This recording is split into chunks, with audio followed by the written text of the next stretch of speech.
Asseyez-vous.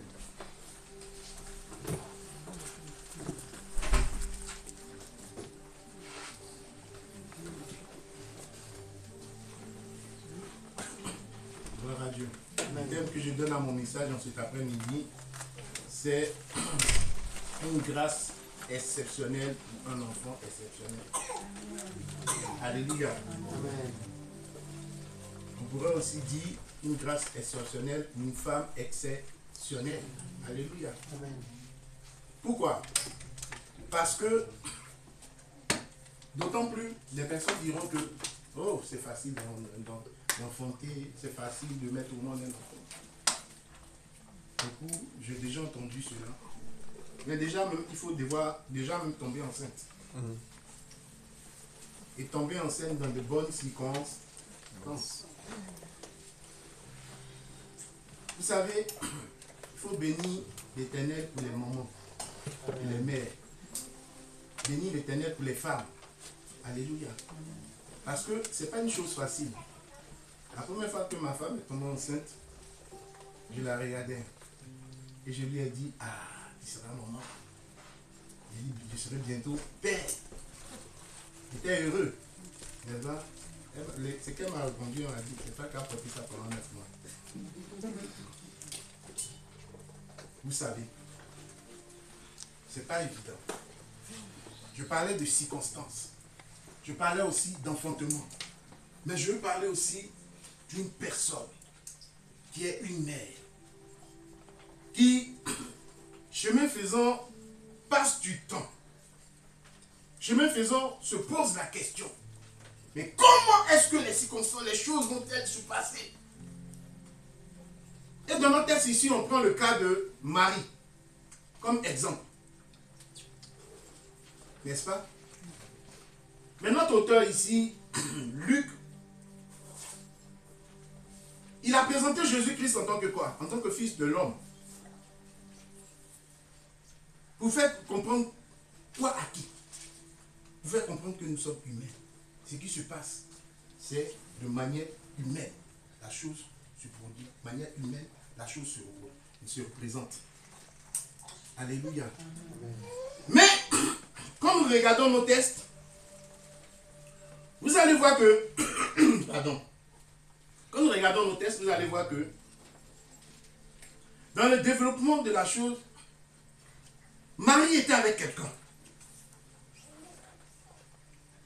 Et il s'appelle Joseph. Il s'appelait Joseph. Alléluia. Dans mon développement, je parlerai de ce que c'est que la grâce exceptionnelle.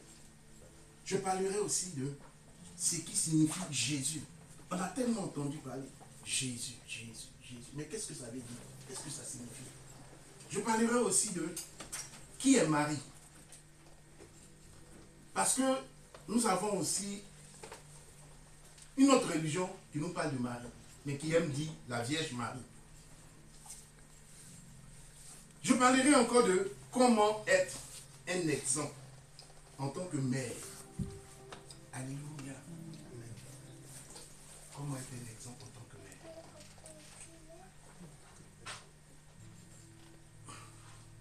Effectivement, on parle d'exception. D'une action ou d'une grâce exceptionnelle. Vous savez, d'autant plus les gens diront aussi que ça arrive à des personnes exceptionnelles, n'est-ce pas? Mais avec Dieu, ce n'est pas toujours le cas. Cela peut arriver à des personnes ordinaires. Alléluia. L'exception ou grâce exceptionnelle, je dirais, est une faveur qui sort de l'ordinaire, accordée librement à quelqu'un. Est-ce qu'on se comprend? Je prends par exemple, parlant de cette grâce, je prends par exemple d'une grâce exceptionnelle. On parlera aussi des présidents qui font ce qu'on appelle des grâces présidentielles. Vous savez, à des dates précises, selon ce qu'ils ont décidé, des présidents accordent des grâces présidentielles à des prisonniers qu'ils ont choisis. Au lieu que ces personnes terminent leur période d'emprisonnement,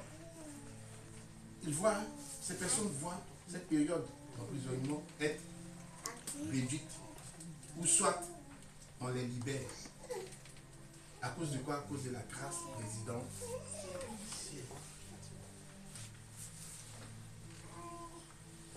Mais notre Dieu est celui qui accorde toutes choses. Alléluia.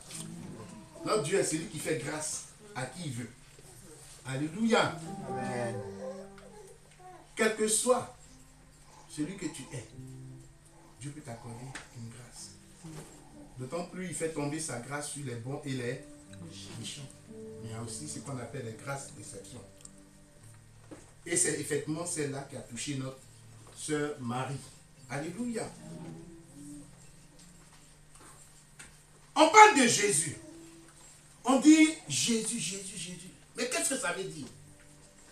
Effectivement, Jésus en grec signifie Joshua. Joshua qui parle de quoi? Qui veut dire Josué. Et Josué, ce mot signifie Dieu sauve. Dieu sauve.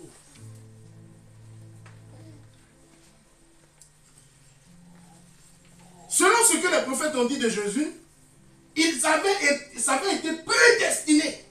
L'arrivée de celui qui allait sauver l'humanité. Alléluia. Quand vous prenez le livre, on ne va pas le lire, on va aller rapidement. Le livre d'Ésaïe chapitre 11, à partir du verset 1 à 8. Je vous invite à le lire. Mais Marie n'était pas seule, la mère de Jésus. Elle était avec Joseph. Joseph, son fiancé. Mais ça fait bizarre. Comment je suis fiancé à quelqu'un et puis elle tombe enceinte? Qu'est-ce qui s'est passé? Il y a une question à se poser. C'est que ce qui s'est passé n'était pas normal. Ce n'était pas qu'elle avait trompé Joseph. Non. C'est parce que Dieu a accordé une grâce à Marie. Alléluia. C'est parce que Dieu s'est manifesté, a utilisé Marie comme étant le réceptacle, comme étant la personne, comme étant la femme qui allait porter qui?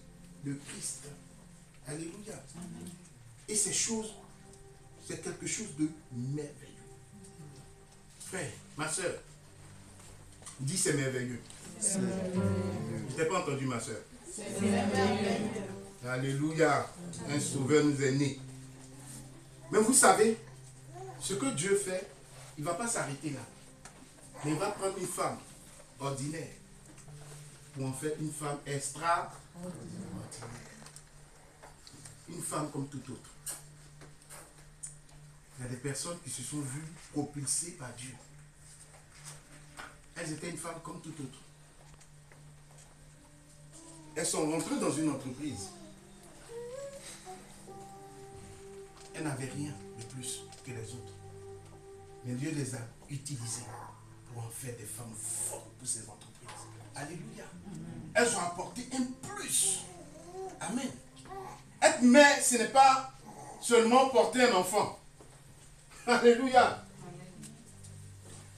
C'est avoir la capacité de pouvoir gérer aussi un enfant.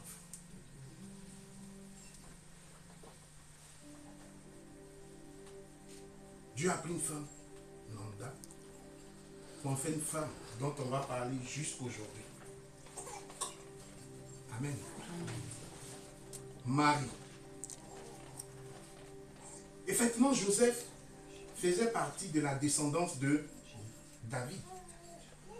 Dieu n'a pas fait les choses de manière vive.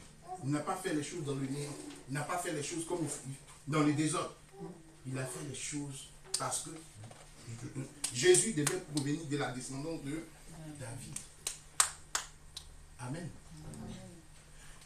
Mais il y a quelque chose d'extraordinaire, c'est que ici la Bible nous montre et nous parle de Marie, mère de Jésus, chose. La Bible nous dit que Marie était une jeune femme vierge, fiancée à Joseph. Mais comment la Bible va encore nous la présenter?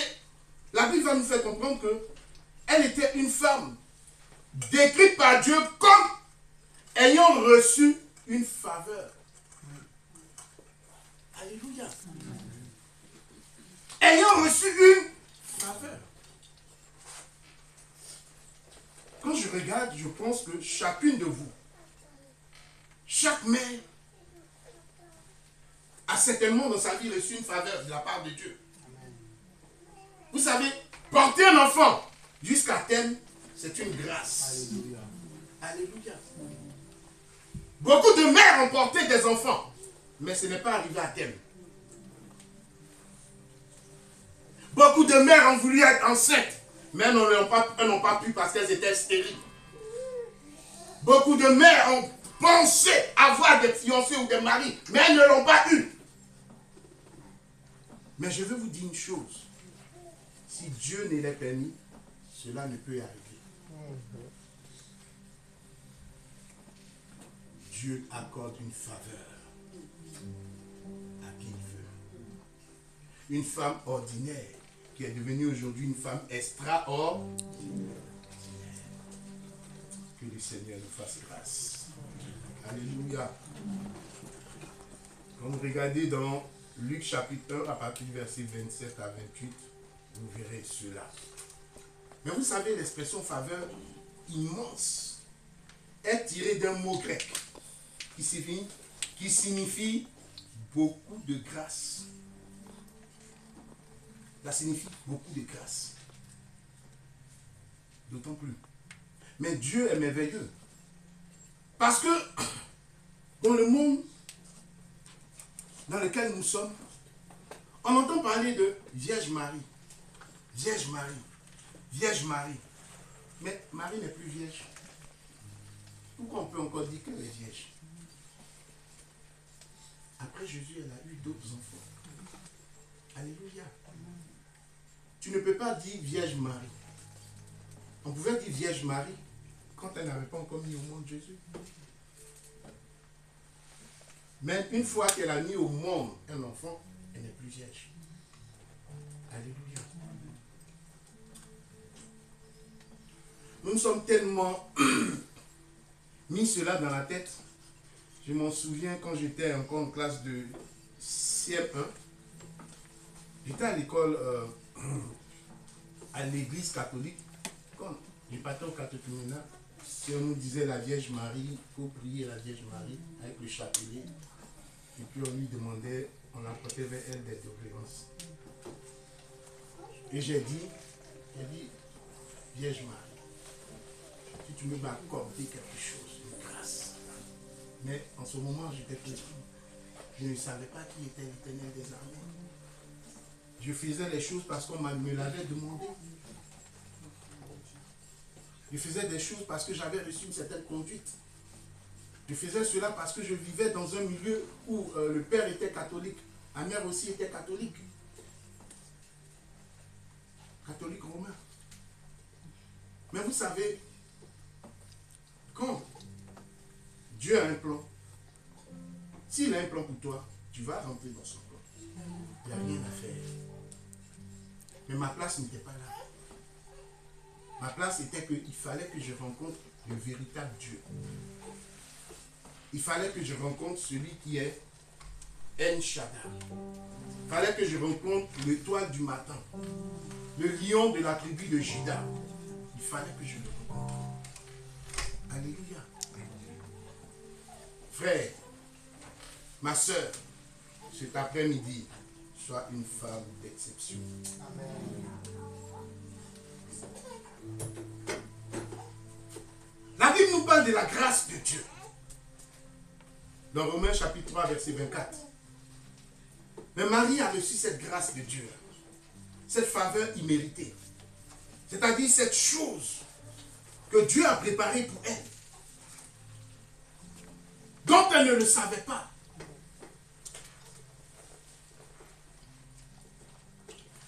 Elle s'est retrouvée visitée par un ange qu'il a salué. Alléluia. Deux fois, nous avons des choses que nous n'avons pas à comprendre. Des mystères. Une personne m'expliquait comme ça un témoignage et il me disait, il dit, pasteur, je te dis peut-être que tu ne vas pas croire. Je lui dis, ah, pourquoi? Explique. Il dit, au seuil, c'est un ami très proche, au seuil de la mort de mon père, il dit, il a été visité.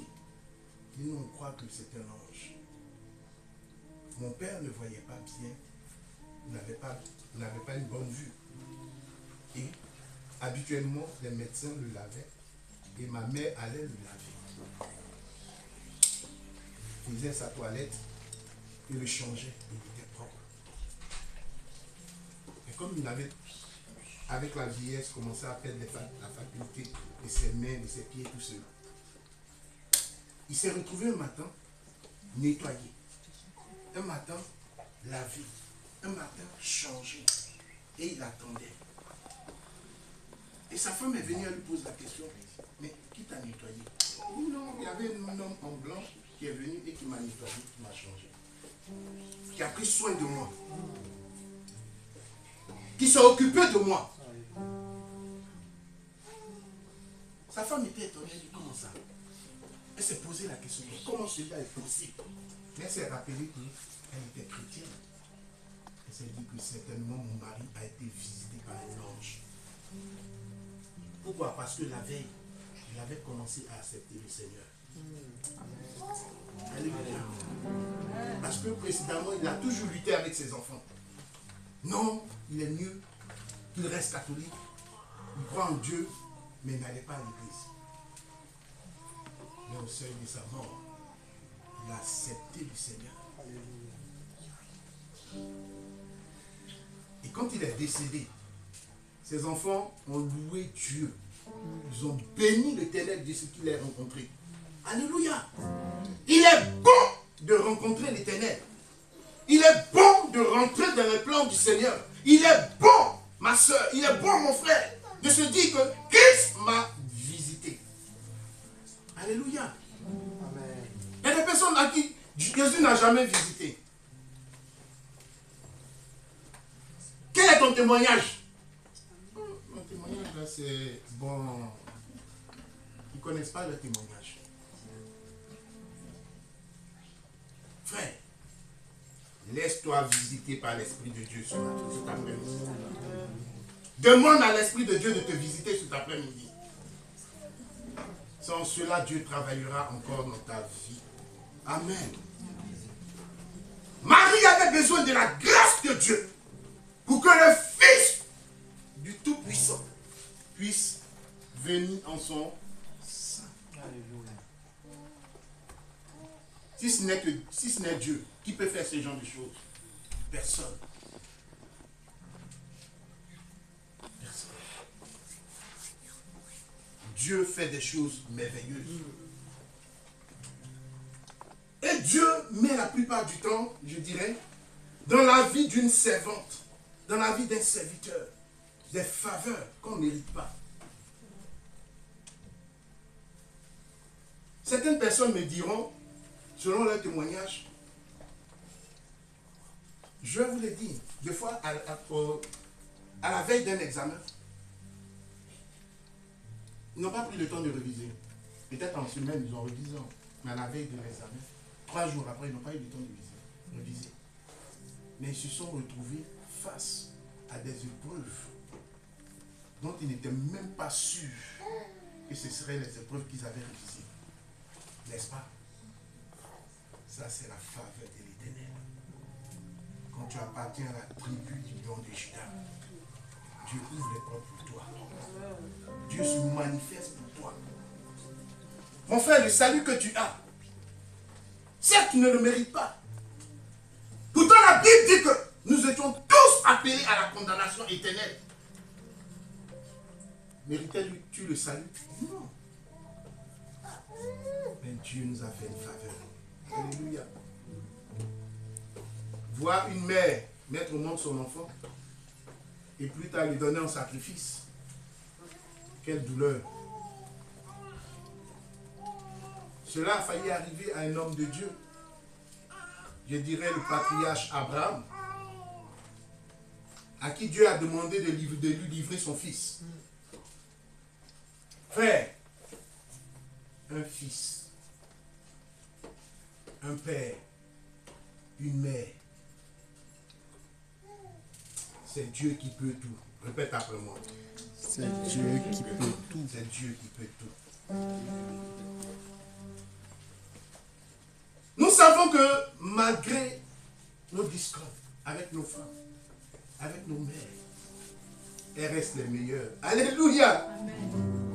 Alléluia. Amen. Les hommes mariés, est-ce que c'est faux?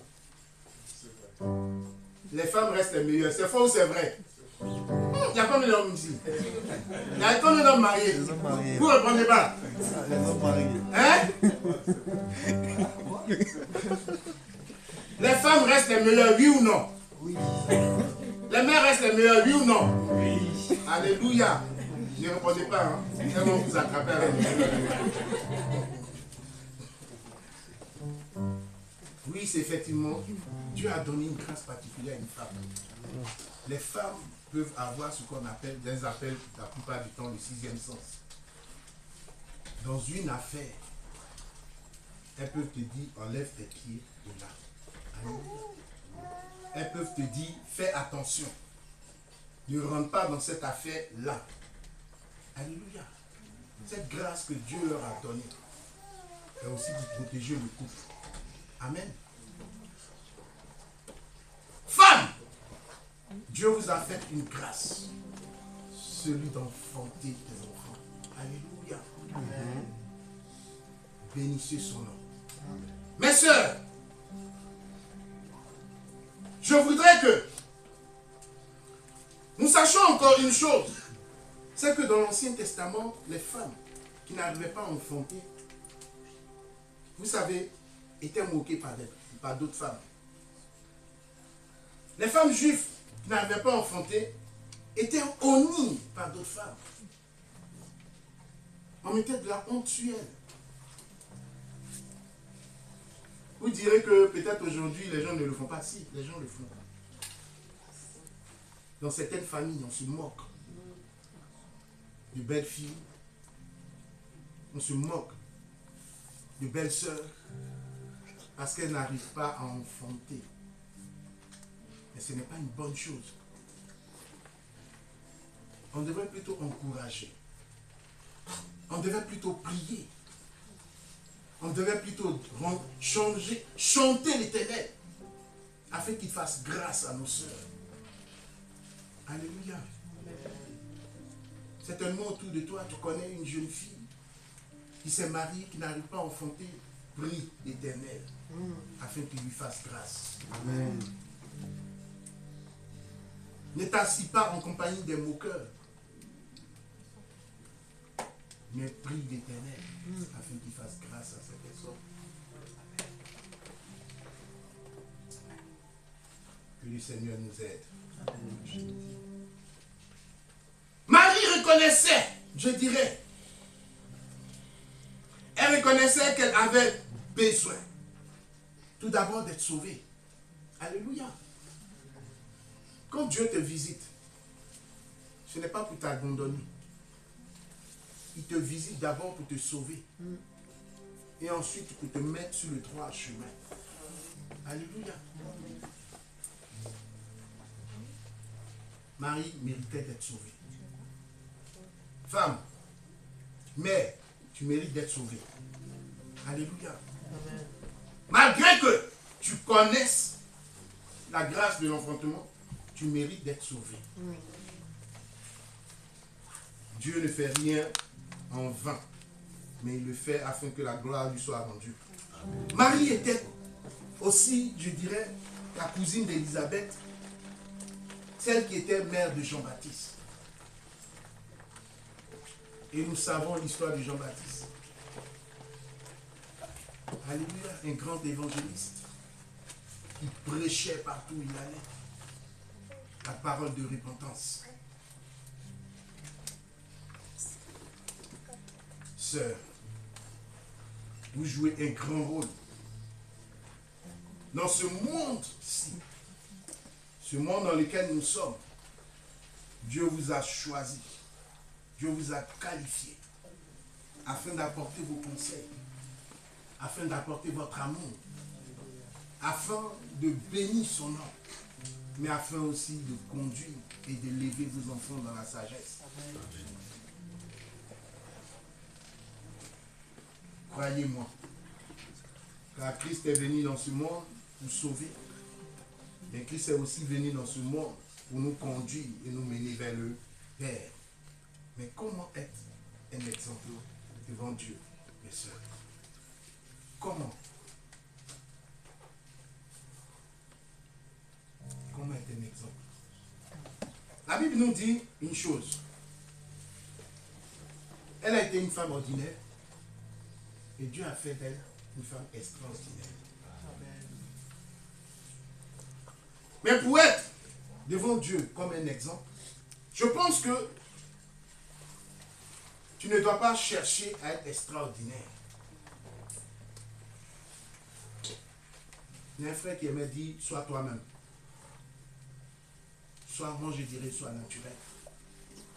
Il laisse Dieu travailler en toi. Alléluia. Sois naturel. Et laisse-toi conduire par celui qui est assis sur son trône. Alléluia. Sois naturel. Et laisse l'Éternel te transformer. Amen. Dans le monde séculier, comme dit l'un de mes jeunes frères, il y a ce qu'on appelle des jeunes filles qui tombent enceintes. Sans mari. Même avant l'âge, je dirais de 18 ans. Un monde dangereux aujourd'hui. Qu'est devenu ce monde? Des filles qui ont des rapports sexuels hors couple. Des filles qui tombent enceintes. Hors famille. Frère, c'est dangereux. Mes soeurs, c'est dangereux. Je m'adresse aux jeunes sœurs de l'Assemblée. Vous savez,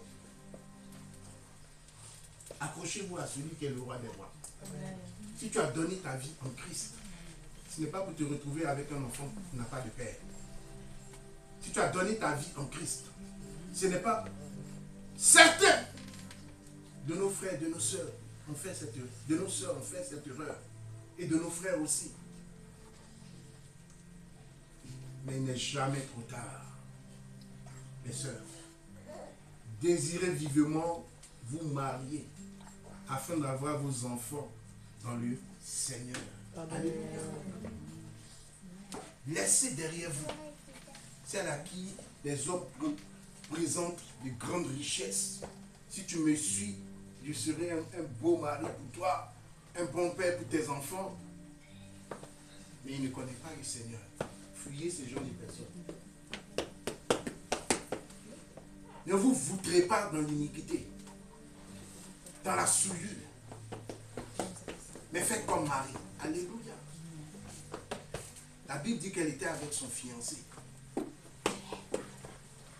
La Bible, hormis ce qui s'est passé, la Bible dit secrètement, il a voulu rompre. Mais l'Esprit de Dieu l'a convaincu. Sœur, priez davantage. Que l'Éternel vous donne ce dont vous avez besoin. Alléluia. Que le Seigneur vous donne l'homme de votre vie. Que le Seigneur vous accorde cette grâce de l'enfantement dans le couple. Que l'Éternel bénisse vos entrailles. Mes sœurs. Ne vous laissez pas entraîner par ce monde. Car ce monde est un danger. Mes jeunes sœurs, j'espère que vous entendez ce que je dis. Ne vous laissez pas entraîner par quiconque. Aujourd'hui, ce qui est dangereux, c'est l'effet de groupe. Aujourd'hui, ce qui est dangereux, c'est ce que nous voyons autour de nous. Des enfants qui veulent déjà grandir.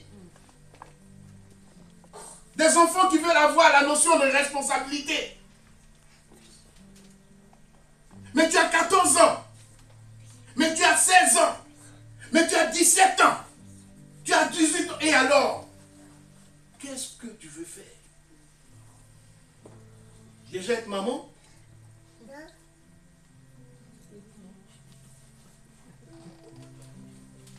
sœur, laissez le Seigneur agir dans vos vies. Laissez-vous conduire par le Seigneur. Soyez des modèles pour ce monde. La Bible dit de vous que vous êtes la lumière. La Bible dit de vous que vous êtes le sel de la terre. Alors, si tu ne peux présenter à ton collègue, à ta collègue, à ton voisin, à tes parents, que tu mérites d'être le sel de la terre, c'est qu'il y a un gros problème. Réponds-toi très rapidement et donne ta vie en Christ. Il est né, il a vécu, il est mort et il est ressuscité d'entre les morts pour que tu sois sauvé. Alléluia. Amen. Il a payé un prix fort pour que toi, tu mérites cette grâce. Alléluia. Il n'est pas bon, dit l'évangile, qu'un homme soit seul. Alléluia. Mais il n'est pas aussi bon qu'une femme soit... Ah, vous ne répondez pas. Vous n'êtes pas vous marier. Les jeunes sœurs. Ah, il n'est pas aussi bon qu'une femme soit seule. Je crois que Dieu, dans sa divinité, travaille avec puissance. Alléluia. Pour exemple, tu veux être un exemple devant le Seigneur, devant Dieu, mais, fille, je crois que laisse Dieu te transformer afin qu'il puisse jeter vers toi son regard et transformer davantage ta vie. Beaucoup de jeunes sœurs, beaucoup de mères ne se laissent pas transformer par l'Esprit de Dieu. Ça risque d'être un problème, mes sœurs.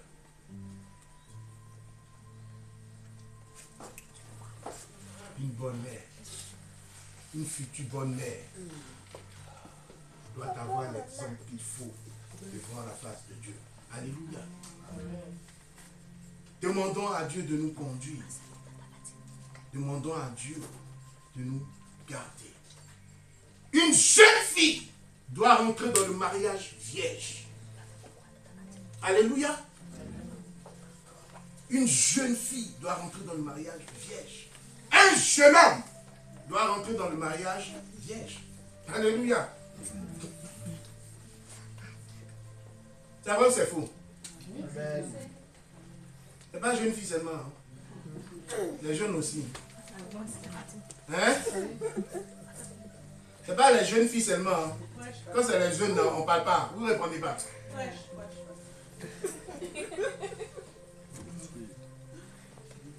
C'est une fierté pour vos parents.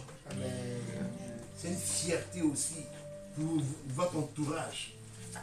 Moi, j'ai célébré le mariage de jeunes, dont je ne vais pas dire le nom. Ils sont rentrés dans le mariage vierge. Alléluia. On acclame le Seigneur.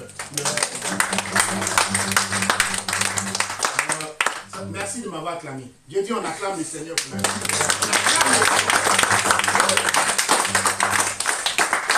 Alléluia. Et ça, c'est une fierté devant Dieu. Rentrer dans le mariage vierge. Dieu honore ceux qui le honorent. Dieu honore ceux qui le honorent. C'est une bonne chose. Et c'est ce que Dieu attend de vous. Amen. Nous rendons gloire à Dieu pour ce qu'il est divin.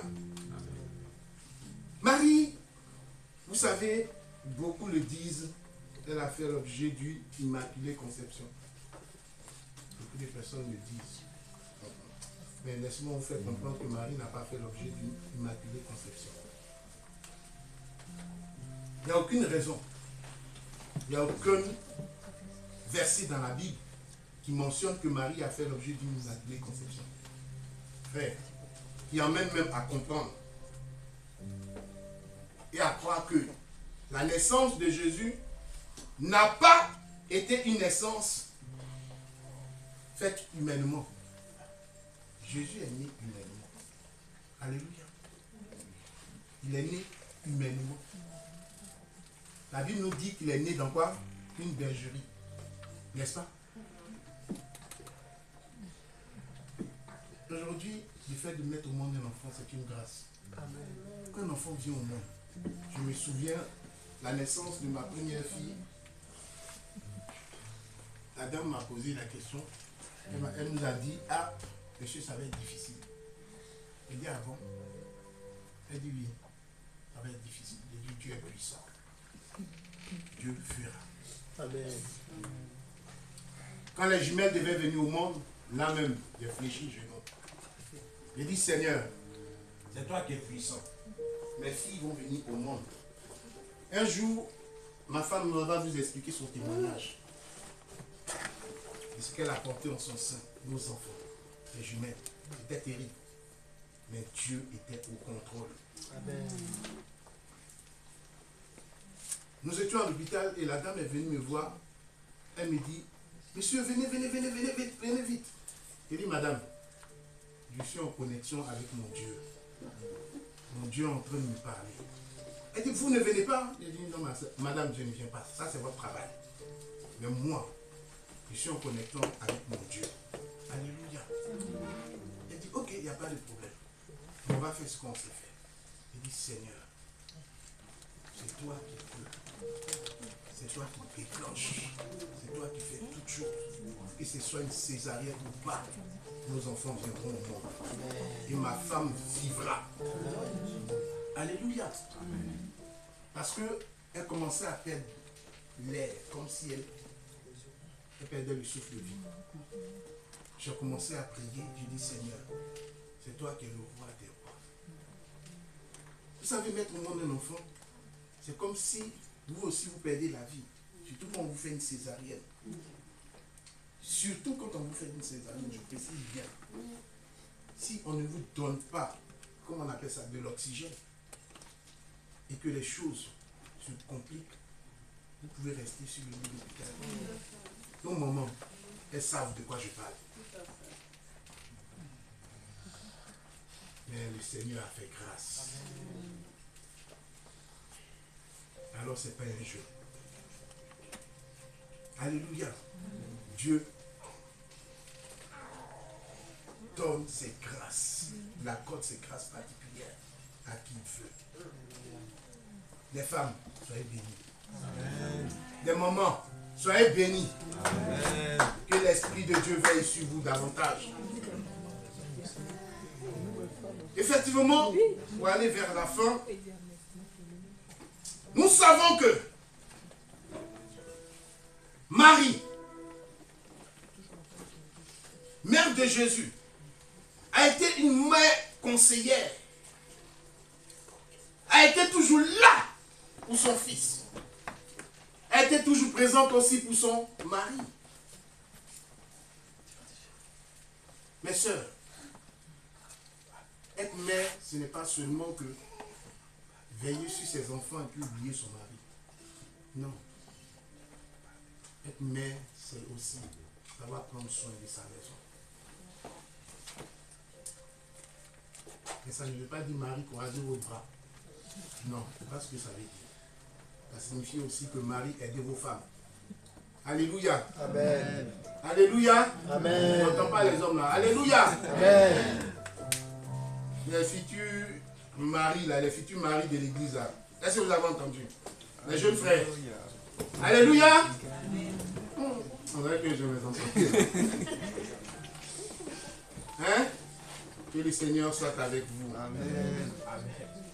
Pour aller vers ma conclusion, je dirais que Christ est né. Certes. Selon le destin du Père, il a vécu en ce monde. Il a apporté la paix. Alléluia. Il a apporté le bonheur. Il a apporté la connaissance. Mais aussi il est venu pour accomplir une mission. Alléluia. Amen. Celle de nous emmener vers le Père et que nous soyons sauvés. Que tu aies le salut de ton âme, que j'ai le salut de mon âme, que les mères aient le salut de leur âme. Alléluia. Alléluia. Et que chacun puisse mériter la grâce de Dieu sur sa vie. Mourir précocement en tant que jeune fille n'est pas une bonne option.